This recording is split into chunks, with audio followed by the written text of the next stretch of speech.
이제 다시 다 모이기 시작하고 예배하기 시작하고 공부하기 시작하고 전도하기 시작합니다. 벌써 부활절 칸타타가 광고에 나왔고요. 또 부활절 끝나면 체육대회 하고 체육대회 끝나면 또 여름 수련회 밥하러 다니고 끝나면 또 바자회 하고 새생명 축제하고 그러면 부활 성탄절 하고 그럼 또 한 해가 또 가겠지요.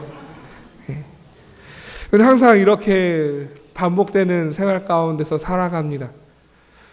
그때에 우리가 이러한 것들을 오늘 이제 시작하기에 앞서서 그리고 올 한 해 우리가 더 힘있게 나가기 위해서 오늘 직분자 선거도 하게 되었고요.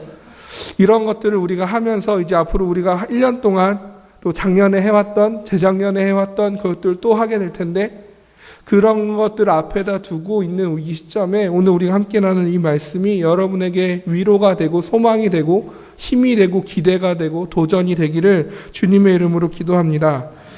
오늘 본문을 이해하기 위해서는요, 먼저 스토리를 좀 되살려 보아야 할 것 같습니다. 모세는 무엇을 한 인물이죠? 모세가 가장 크게 한 업적이 무엇입니까? 출애굽이죠. 모세는 출애굽을 시킨 지도자입니다. 그래서 하나님께서 모세를 이집트의 왕자로 있었던 애굽의 왕자로 있었던 모세를 부르시죠. 그리고 목자 생활하던 그 모세와 만나 주십니다. 그리고 그를 출애굽시킬 민족의 지도자로 세우십니다. 그리고 10가지 재앙을 통해서 그 출애굽을 완성하시죠. 그러면서 6월절을 맨 마지막으로 기념하면서 지키면서 그 10가지 재앙을 통해서 드디어 이스라엘 백성이 출애굽을 경험하게 됩니다. 그리고 나서 홍해의 기적을 통해서 정말 그들이 이제는 애굽의 노예로서가 아니라 하나님의 백성으로서의 길을 시작하게 되어집니다. 그런데 그러한 그들, 이제는 더 이상 애굽의 그 노예로 머물러 있지 아니하고 그 모세라는 지도자를 통해서 하나님의 역사하신 큰 기적과 능력 베풀어 주심을 경험하고 이제는 그들이 그 출애굽하여서 이제는 하나님의 백성으로서 살아가야 할 그리고 그들이 걷게 될 그 길은 무엇이었습니까? 푸른 초장이었나요? 아니면 쉴만한 물가였습니까? 그들이 출애굽한 이후에 걸어가야 할 그 길의 환경은 무엇이었습니까? 광야였습니다. 그들은 출애굽의 기쁨도 잠시 뒤로 하고 하나님의 그 놀라운 기적과 능력도 뒤로 하고 이제 그들에게 다가올 것은 무엇입니까? 광야의 더위와 추위였습니다. 광야에서 경험해야 할 목마름과 배고픔이었습니다. 그들이 목마를 적마다 그들이 배고플 적마다 하나님을 원망하기 시작했습니다. 그리고 또 무엇을 경험합니까? 그것들을 채워주시는 하나님의 은혜를 또한 경험합니다. 어찌됐든지 간에 그들이 출애굽을 경험하고 그 험난한 광야의 여정을 지나서 이제는 어디에 잠시 머무르게 됩니까? 시내산에 잠시 머무르게 됩니다. 그래서 그들은 시내산에서 한 1년간 정착합니다. 그래서 그 시내산에서 그들이 한 일은 무엇이었냐면 하나님의 백성으로서 언약을 체결합니다. 하나님의 임재의 상징인 성막을 건립합니다. 각종 제사제도와 율법을 받았습니다. 그것이 레위기에 나와 있는 장면들이죠. 그리고 민수기에 넘어와서 무엇합니까? 이스라엘에 싸울 만한 자들의 숫자를 파악합니다. 그래서 전 민족의 군사 편제를 이루어냅니다. 또한 그들은 행군 준비를 모두 완료하고요. 이제 다시 시내산에서 하나님이 약속하신 그들의 최종 목적지인 적과 꿀이 흐르는 땅을 향하여 다시 행진하게 되는 것입니다. 시내산의 이 기간 전에 이스라엘의 백성의 모습과 시내산에서의 그 정착기 동안을 경험한 후에 이스라엘의 모습은 너무나도 달라집니다.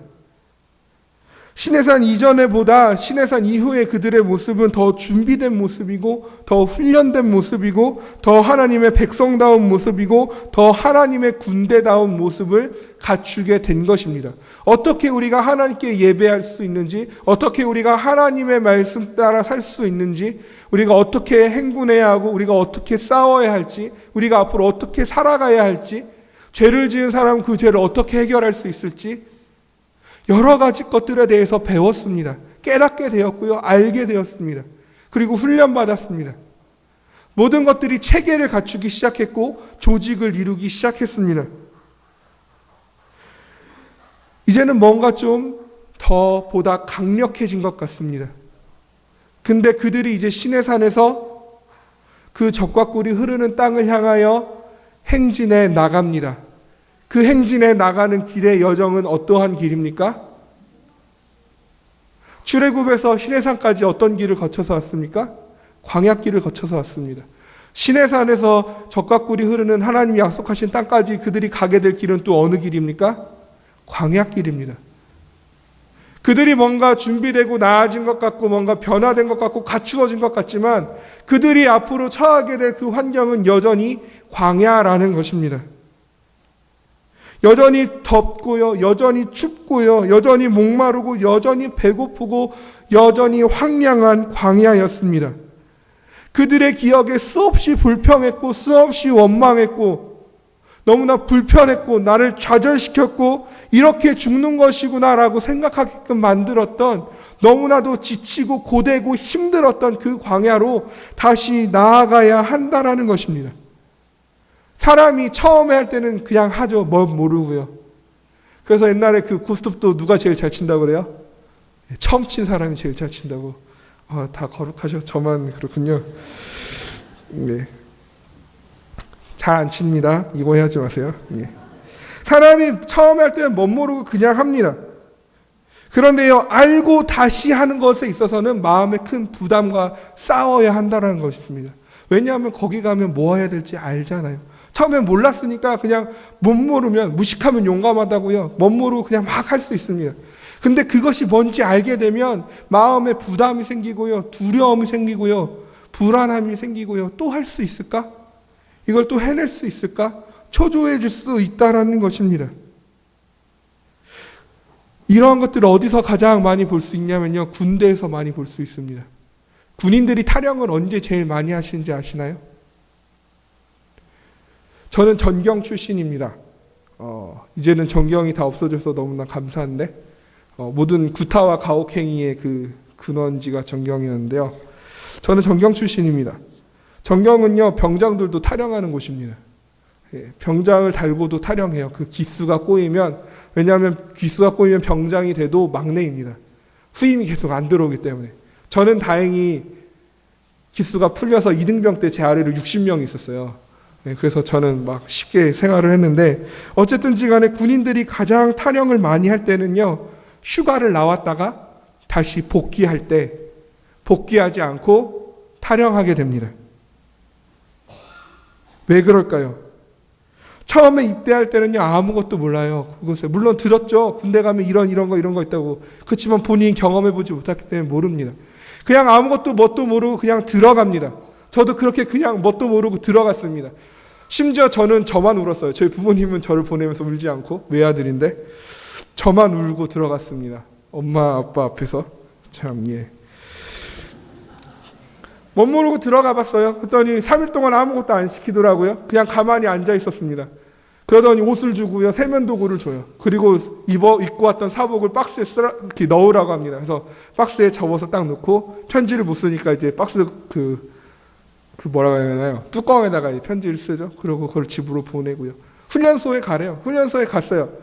짜여진 일정에 따라 저는 뭣도 모르고 살 빼고 싶은 사람은 이쪽으로 나오래요. 그래서 저 나가야겠다 그러고 딱 나왔습니다. 거기가 다이어트 소대인지 저는 몰랐어요. 엄청 고생했습니다. 아침 저녁으로 30바퀴씩 뛰고, 팔굽혀길 200개씩 하고, 밀몸의 길 200개씩 하고, 제가 제일 많이 뺐거든요. 6주 동안 한 20kg를 제가 빼서. 어쨌든 그게 중요한 게 아니라 못 모르고 했어요. 하라고 하니까. 그랬더니 전경으로 빠지라고 해서 후반기 교육을 받고 자대에 갔습니다. 저는 거기는 사람이 사는 곳이 아닌 줄 알았어요. 아침에 일어나서 하나님 오늘 하루를 살아남게 해주세요라고 기도했고요. 밤에 잠들기 전 하나님 오늘 하루를 살아남게 해주셔서 감사합니다라고 기도했습니다. 못 모르고 그렇게 그냥 신병 시절을 그렇게 지냈습니다. 그러고 휴가를 나왔다가 복귀하는데요. 들어가면 뭘 해야 될지 알잖아요. 정말 들어가기 싫은 것이 그 마음입니다. 사람은요, 처음에 할 때는 못 모르고 합니다. 처음에 이스라엘 백성이요, 광야길로 나갔을 때는 못 모르고 그냥 나갔어요. 광야가 그렇게 힘든 것인지, 그냥 애굽 노예 생활을 했던 사람들입니다. 전쟁이 뭔지도 모르는 사람이고요. 어떻게 행군하는지, 어떻게 그렇게 민족이 이동할 수 있는지 배우지 못한 사람들입니다. 그냥 나가라니까 나간 거고, 가자니까 간 거고, 목마르다고 얘기했더니 막 물이 나오고요. 고기 먹고 싶다고 했더니 막 고기가 나오고요. 배고프다고 했더니 만나가 주어집니다. 아무것도 모르는 상태에서 그냥 그렇게 어찌어찌해서 왔다고요. 그래서 시내산에서 1년간 정착했습니다. 그리고 이제 다시 그것을 다시 하라는 얘기예요. 다시 광야길로 가자라는 것입니다. 그 마음이 얼마나 부담되고 얼마나 두렵고 얼마나 그렇게 마음에 답답함이 많이 있었을까요? 군인들이 마치 휴가 나와서 부대로 가면 다시 그곳에 가면 누가 나를 괴롭히는지도 알고요. 누가 나를 힘들게 하는지도 알고요. 밤마다 자기 전에 점호를 받아야 된다는 사실도 알고요. 새벽마다 일어나서 불침번을 서야 한다는 사실도 압니다. 그래서 참 그 길이 무겁습니다. 그렇지만 그러함에도 불구하고 복귀해야지요. 다시 그 군대로 잘 들어가야지요. 왜요? 그래야 군 생활이 끝이 나기 때문입니다. 이스라엘 백성들도 마찬가지입니다. 기뻤어요. 출애굽해서 기뻤고 광야의 생활이 뭔지 모르는 상태에서 막 갔다가 뼈저리게 체험했습니다. 그리고 시내산에 머물렀다가 다시 나아갑니다. 그 목마름을 알고요. 그 배고픔을 압니다. 광야의 그 황량함을 알고요. 그 추위와 더위를 압니다. 그러나 가야 하는 것입니다. 왜요? 그 땅을 또 지나가야 결국 그 길의 끝에 무엇이 우리에게 찾아오게 되어 있습니까? 젖과 꿀이 흐르는 땅, 하나님이 약속하신 그곳에 우리가 도달할 수 있기 때문에 그들은 다시 떠나야 한다라는 것입니다. 이스라엘 백성들은 분명히 시내산에 있는 동안 많이 다듬어졌고 많이 준비되어졌습니다. 하나님은 그들의 하나님이 되었고 그들은 하나님의 백성이 되었습니다. 십계명을 통하여서 언약을 맺었고요. 하나님 많은 율법들을 배웠습니다. 하나님 앞에서 어떻게 살아가는 것이 하나님의 백성으로 살아가는 법인지도 배웠습니다. 조금 더 하나님과 가까워진 것 같고요. 우리가 조금 더 선민이 된 것 같습니다. 거룩한 백성이 된 것 같이 느껴지게 됩니다. 그러나 그들이 앞으로 가야 할 곳은 여전히 광야입니다. 우리의 삶도 마찬가지이지 않나 싶습니다. 우리가 살아가면서 우리도 우리의 신의 산을 만나게 됩니다. 다 은혜의 경험들이 있으시잖아요. 내가 하나님이랑 가장 가깝게 느껴졌던 그 날들, 하나님의 말씀을 통해서 은혜 받고 뜨겁게 기도했었던, 하나님의 응답하심을 체험했었고 복음을 전하는 기쁨을 경험했었고 하나님이 날 사랑하신다는 그 사랑이 내 마음에 가득 찼었던, 예배를 드릴 때마다 마음에 설레임이 있었고 기도할 때마다 뜨거운 눈물이 있었던, 예수님을 생각하며 마음에 설레임이 있었던 그 많은 은혜의 경험들을 누렸던 그 우리의 신의 산이 우리에겐 분명히 있습니다. 그곳에서 우리는 하나님과 만남을 갖습니다. 그리고 나는 하나님의 자녀가 되고 하나님은 나의 아버지가 됩니다. 우리의 믿음은 그렇게 견고해져 갑니다. 무엇인가 하나님을 더욱 안 것 같고 이전과는 다른 조금 더 성장한 느낌을 갖게 됩니다.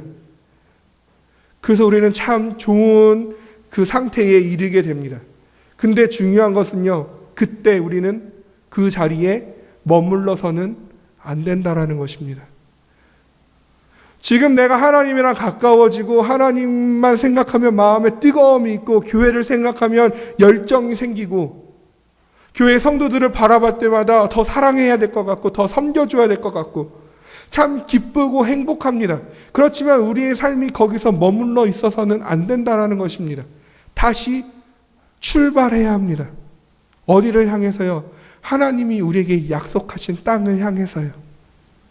그곳을 향해서 우리는 다시 나아가야 한다라는 것입니다. 다시 오리라 약속하신 예수 그리스도와 영원한 그 하나님의 나라를 바라보면서 우리는 다시 한번 출발해야 한다라는 것입니다. 그런데 문제는 우리가 다시 출발해야 할 곳은 우리가 그 날, 예수님이 다시 올 그 날이 올 때까지 우리가 다시 살아가야 할 우리의 삶의 여정은 마치 광야와도 같다라는 것입니다. 우리는 이미 압니다. 광야라는 것이 우리에게 편안함을 제공해 주지 않는다라는 것을요. 우리가 광야길을 걸어간다는 것은 우리가 안락하게 살려고 그 길을 걸어가는 것이 아니라는 것을 압니다. 광야에는 목마름이 있고 배고픔이 있고 어려움이 있고 혹독함이 있다는 사실을 우리는 압니다. 더위와 추위와 같은 우리를 위협하고 우리를 아프게 할 요소들이 우리의 삶의 여정에 여전히 남아있다라는 것을 우리는 이미 알고 있습니다. 삶에 아픔이 있다는 것도 알고요. 눈물이 있을 것이라는 것도 압니다. 힘겨울 줄도 압니다. 예배를 통해 하나님의 말씀을 들어도 성도 간의 사랑을 풍성히 나눠도 우리가 다시 살아가야 할 삶이라는 것은 여전히 변하지 않는다라는 것을 압니다. 우리가 이곳에 주일날 모여서 하루 종일 하나님을 예배하고 찬양하고 교제하고 하였지만 내일 당장 우리는 또 다시 사회생활로 돌아가야 한다는 사실을 압니다. 그곳에는 또 우리를 힘들게 하는 것들이 있고 우리를 아프게 하는 것들이 있다는 사실을 우리는 알고 있습니다. 그래서 포기하시겠습니까? 우리가 주저앉아야 할까요? 내일이 오지 않았으면 하고 바라야 합니까? 하나님 월요일을 없애주세요라고 기도해야 될까요? 그렇지 않다라는 것이죠. 두려워만 하고 있으면 안 된다라는 사실 또한 우리는 알고 있습니다. 우리는 우리가 살아가야 할 그 길의 여정이 얼마나 우리에게 힘들고 아프고 버거운 것인지 우리는 이미 알고 있습니다. 우리가 지켜내야 할 이 신앙이라는 것이 또 치열하게 싸워 나가야 된다는 사실을 우리는 알고 있습니다. 때로는 직장에서 싸워야 되고요. 때로는 가족들과 나의 믿음을 가지고 싸워야 한다는 사실을 알고 있습니다. 그것이 너무나 힘들고 지치고 피곤하고 우리를 눕게 하고 싶고 주저앉게 만들고 주저앉고 싶다는 그러한 마음이 들 수 있게 만든다는 것을 우리는 이미 압니다. 그런데요, 우리는 동시에 다른 것을 또한 알고 있습니다. 무엇을 알고 있을까요? 목말라 할 때 물을 주셨던 하나님을 우리는 알고 있습니다. 배고플 때 먹이셨던 하나님을 압니다. 더울 때 구름 기둥과 추울 때 불 기둥으로 인도하셨던 하나님을 압니다. 나의 삶에 내가 지쳤을 때 나를 일으키셨던 하나님의 그 손길을 압니다. 크고 작은 은혜들로 나를 안으시고 만지시고 위로하셨던 하나님을 알고요. 나를 사랑하셔서 나를 자녀 삼아주신 사랑의 아버지 되시는 그 하나님을 압니다. 내가 하나님께 부르짖을 적마다, 내가 하나님께 기도할 적마다 나의 그 기도에 응답해 주셨던 그 하나님의 능력도 우리는 이미 알고 있습니다. 우리는 우리가 앞으로 살아가야 할 길이 광야인지 이미 압니다. 그것이 배고프고 혹독한 것인지 압니다. 그러나 그 광야길에 함께 하셨던 그 하나님을 우리는 또한 알고 있는 줄로 믿습니다. 그 광야가 더 이상 어려운 것이 되지 아니하도록, 혹독한 것이 되지 아니하도록, 내가 그 길을 가다가 쓰러지지 아니하도록, 나의 발이 부르지 아니하고 나의 의복이 헤어지지 아니하도록 나를 언제나 붙잡고 계셨던, 나의 모자람을, 나의 부족함을, 나의 연약함을 채워주셨던 그 하나님을 우리는 알고 있습니다. 그 하나님이 여전히 우리와 함께 하실 줄로 알고 믿습니다. 따라서 우리가 바라봐야 할 것은 무엇입니까? 이번에 이 일을 또 하게 되면 또 힘들 텐데, 또 여러 가지 소리가 들릴 텐데, 또 나를 지치게 할 텐데, 또 나를 아프게 할 텐데, 그것들을 바라봐야 할까요? 아닙니다. 우리는 그것에 두려워하기 이전에 무엇을 바라봐야 합니까? 그 일들을 감당하게 하셨던 그 하나님의 은혜, 그때 나와 함께 하셨던 그 하나님의 능력, 그때 나를 만져주셨던 그 하나님의 손길을 먼저 기억해야 할 줄로 믿습니다. 우리가 바라봐야 할 것은 광야가 아니라 하나님입니다. 우리가 예상해야 하는 것은요, 광야와 같은 삶에서의 혹독함과 아픔이 아닙니다. 광야와 같은 삶에서 새롭게 채우실 하나님의 은혜와 능력을 기대하는 것인 줄로 믿습니다. 모세는 이제 그 광야를 향하여 이스라엘 백성들을 다시 데리고 나아가기를 원합니다. 다시 행진을 하면서 모세가 기도하기 시작합니다. 그 기도가 오늘 읽은 본문입니다. 우리 다시 한번 오늘 본문을 읽기를 원합니다. 민수기 10장 35절 36절 말씀입니다. 괴가 떠날 때에는 모세가 말하되 여호와여 일어나사 주의 대적들을 흩으시고 주를 미워하는 자가 주 앞에서 도망하게 하소서 하였고, 괴가 쉴 때에는 말하되 여호와여 이스라엘 종족들에게로 돌아오소서 하였더라. 아멘. 모세가 기도합니다. 하나님 일어나십시오. 우리가 나아갈 때 하나님께서 앞장서서 여전히 우리 앞을 가로막는 우리의 대적들을 흩으시고, 우리를 방해하는, 우리를 미워하고 우리를 조롱하는 자들로 도망하게 하여 주십시오. 하나님, 우리가 멈췄었을 때, 하나님 우리가 쉬고자 할 때 우리에게 돌아와 주십시오. 하나님의 영광으로 돌아와 주십시오. 이 기도가 우리의 기도가 되기를 원합니다. 이 고백이 우리의 고백이 되기를 원합니다. 이 모세의 간절함이 우리의 간절함이 되기를 원합니다. 그리할 때 하나님 어떻게 역사하여 주셨습니까? 오늘 읽은 본문 바로 앞에 33절 34절을 함께 읽기를 원합니다. 그들이 여호와의 산에서 떠나 3일 길을 갈 때에 여호와의 언약궤가 그 3일 길에 앞서가며 그들의 쉴 곳을 찾았고, 그들이 진영을 떠날 때에 낮에는 여호와의 구름이 그 위에 덮였었더라. 아멘. 하나님 어떻게 주십니까? 앞장서 주십니다. 그래, 너 한번 가봤지? 한번 경험했었지? 한번 해봐. 내가 뒤에서 얼마나 잘하나 볼게. 하나님은 이런 하나님이 아니시라고요. 내가 앞장설게. 따라와라. 하나님이 쉴 곳을 마련해 주십니다. 하나님이 갈 길을 지켜주십니다. 여전히 불기둥으로 보호하여 주시고 여전히 구름기둥으로 보호하여 주십니다. 그 하나님이 우리와 늘 함께 하신다라는 것입니다. 힘들고 지치게 하는 일들은 여전히 우리 앞에 있습니다. 그것들이 언제 사라질지, 언제 나를 그것으로부터 자유함을 얻을 수 있을지 우리는 알지 못합니다. 그러나 그 모든 일들로부터 우리를 지키시고 인도하실 능력의 하나님이 여전히 우리와 함께 하십니다. 여전히 우리를 사랑하시는 하나님이 우리와 함께 하십니다. 여전히 우리를 먹이시는 하나님이 우리와 함께 하십니다. 수많은 어려움들로부터 나를 지키셨던 그 하나님이 지금도 늘 계속해서 나와 함께 하십니다. 하나님께서 내가 다시 나아갈 때 나의 앞에서 나를 비방하는 것들, 나를 조롱하는 것들, 나를 아프고 힘들고 지치게 하고 쓰러지게 하려는 것들을 흩으시고, 그것들이 하나님 앞에서 도망하게 하시며, 내가 잠시 멈출 때, 내가 쉼을 얻고자 할 때 하나님 나에게 돌아와 주셔서 하나님 그 품 안에서 참된 평안과 안식을 허락하여 주신다라는 것입니다. 우리가 이제 다시 한 해를 시작합니다. 이제 진짜 본격적으로 시작하는 것 같은 느낌이 듭니다. 교회에 많은 일들 멈추었었던, 방학했었던 많은 것들이 다시 시작되고 있습니다. 직분자 선거를 통해서 뭔가 좀 더 조직이 더 단단히 굳어지는 것 같습니다.